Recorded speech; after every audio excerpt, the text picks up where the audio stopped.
નમસ્કાર, આપ જોઈ રહ્યા છો સંદેશ ન્યૂઝ. હું છું અંકિત. નજર કરીએ મેટ્રો 50 સમાચાર ઉપર.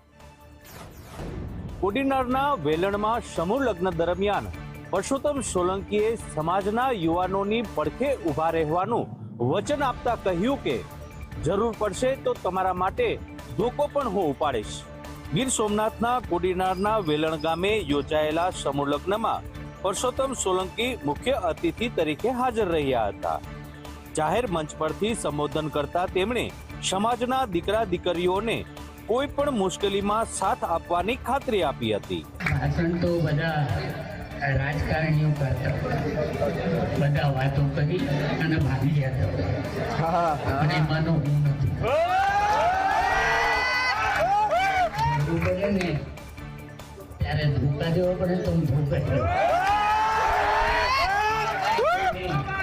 મને કોઈ મર્યાદા આવતી. પરસોત્તમ સોલંકીનો આ દબંગ અંદાજ હંમેશા તેના સમર્થકોમાં લોકપ્રિય રહ્યો છે.